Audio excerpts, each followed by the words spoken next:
Price Lord. இன்றைக்கு கர்த்தர் நமக்கு கொடுக்கிற தேவனுடைய வார்த்தை என்ன தெரியுமா? எரேமியா 17ஆம் அதிகாரம் 7ஆம் வசனம். கர்த்தர் மேல் நம்பிக்கை வைத்து கர்த்தரை தன் நம்பிக்கையாக கொண்டிருக்கிற மனுஷன் பாக்கியவான். இந்த வசனத்தை நாம் ஒரு மேலோட்டமாக எடுத்துக்கொள்ளாதபடிக்கு இந்த காரியத்தை கர்த்தர் உங்களோடு ஒரு நல்ல ஒரு ஆவிக்குரிய அர்த்தத்திலே பேச விரும்புகிறார். நல்ல கவனிங்க. எபேசியர் 2:21 கர்த்தர் மேல் மாளிகை முழுவதும் இசைவாய் இணைக்கப்பட்டு, அவர் மேல் மாளிகை முழுவதும் இசைவாய் இணைக்கப்பட்டு கர்த்தருக்குள் பரிசுத்த ஆலயமாக எழும்புகிறது. அப்ப கர்த்தர் மேல் மாளிகை முழுவதுமாய் அப்படின்னும் போது நம்ம குடும்பத்தில் இருக்கிற ஒவ்வொரு நபரும் கர்த்தர் மேல் உறுதியாய் கட்டப்பட வேண்டும். சரி, கர்த்தர் மேல் சொல்றோம்ல, நம்மெல்லாம் இதை எப்படி விளங்கி கொள்ள வேண்டும் என்று சொன்னால், இதை தெளிவாய் நான் விளக்க விரும்புகிறேன். குடும்பத்தில் இருக்கிற ஒவ்வொரு நபரும் கர்த்தர் என்பது சபை, ஆலயம். ஆலயத்தின் மீது குடும்பம் முழுவதுமாய் ஒவ்வொரு நபரும் இணைக்கப்பட வேண்டும்.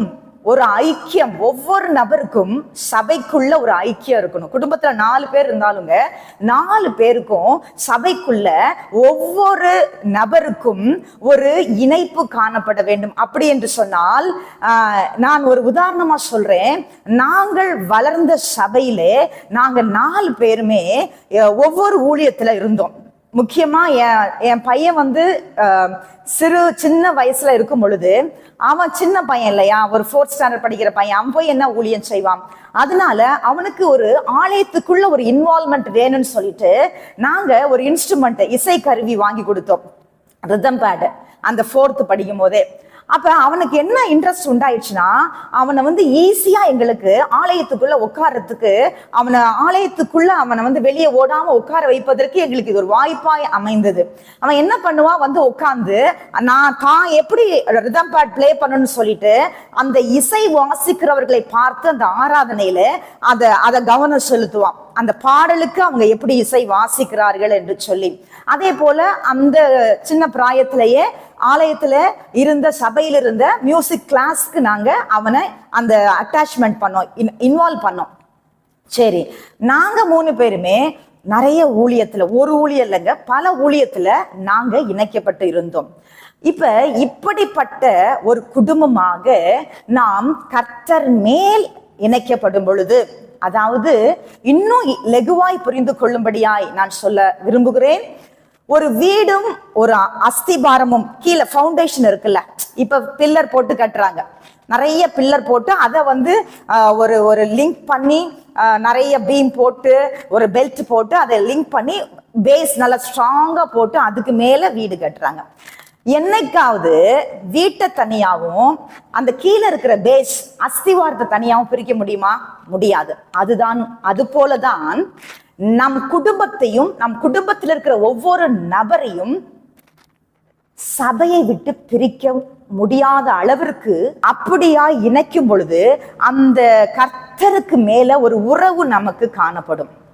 ஸ்ட்ராங்கா அந்த வேர் என்ன ஆகும்னா, சபைக்குள்ளதான் அந்த வேர் சுத்தி சுத்தி சுத்தி வரும். இப்ப எப்படி ஒரு மரமானது, அந்த நதி ஓரமாய் நடப்பட்ட மரம், எப்படி அந்த வேர் வேற எங்கேயும் போகாதுங்க, அந்த தண்ணி எங்க இருக்கும் அந்த இடத்த மாத்திரம் தான் சுத்தி இருக்கும். நல்ல தண்ணியை உறிஞ்சி அது நல்ல மற்ற மரங்களை விட ஸ்ட்ரென்த்தா, நல்ல ஸ்ட்ராங்கா, வறட்சி வந்தாலும் உஷ்ணம் வந்தாலும் அது அப்படியே நிலைச்சிருக்கும், கனி கொடுக்கிறதா இருக்கும். சரி, இந்த காரியத்தை நான் எதற்கு உங்களுக்கு சொல்றேன் அப்படின்னா, நம்ம பிள்ளைங்களுக்கு நம்ம ரொம்ப கட்டுப்பாட்டை கொடுக்கறதுக்காக நான் சொல்ல வரல. அப்படியும் நம்ம செய்யக்கூடாது. சில வாலிபத்தில் வருகிற சில சின்ன சின்ன காரியத்தை நம்ம கொஞ்சம் அட்ஜஸ்ட் பண்ணி தான் போகணும், அட்ஜஸ்ட் பண்ணி தான் போயிட்டு இருக்கிறோம். ஆனாலும் நம்ம மைண்டு ஒரு ஸ்ட்ராங்கா, ஒரு அவங்களுக்கு தெரியக்கூடாது, நம்ம மைண்டு ஸ்ட்ராங்கா எதுல இருக்கணும்னா, இவர்கள் ஊழியத்திற்குள்ளா இன்வால்மெண்டோடு இவங்க வேர் இதுக்குள்ளதான் சுத்தி சுத்தி வருதா அப்படின்றத, சபைக்குள்ளதான் இருக்குதா, சபை உறவுலதான் இருக்குதா, சபை இணைப்புலதான் இருக்குதா என்று சொல்லி அதை நம்ம ரொம்ப கவனமா இருக்கணும். அப்ப இந்த பிள்ளைங்களுக்கு வாலிபத்துல வருகிற டிஸ்டர்பன்ஸ் கூட நாளடைவுல இவங்க இந்த வேர் இதுக்குள்ளேயே இருக்கிறதுனால என்ன பண்ணுவாங்க, இவங்களுடைய இது வேற எங்கேயும் சிதறாது, இவங்களுடைய எண்ணங்கள் வேற எங்கேயும் சிதறாது.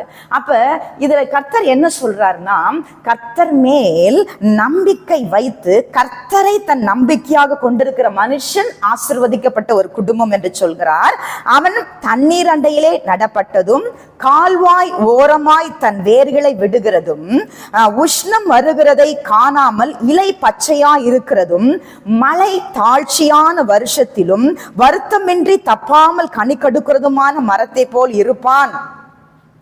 அப்ப எபேசியர்லயும் பாத்தீங்கன்னா இப்படிப்பட்ட ஒரு இணைப்போடு நம்ம ஒவ்வொரு நபரும், குடும்பத்தில் இருக்கிற ஒவ்வொரு நபருங்க இருக்கும் பொழுது கர்த்தருக்குள் பரிசுத்த ஆலயமா அந்த குடும்பம் எழும்புகிறது. பரிசுத்த குடும்பமா, உன்னதத்துக்குரிய ஒரு குடும்பமாக, உலகத்துக்குரிய குடும்பமாய் அல்ல, உலகத்தோடு கலந்திருக்கிற குடும்பமாய் அல்ல, சபையின் ஊழியத்தோடு கலந்திருக்கிற அந்த வேறு சபையின் ஊழியத்தோடு.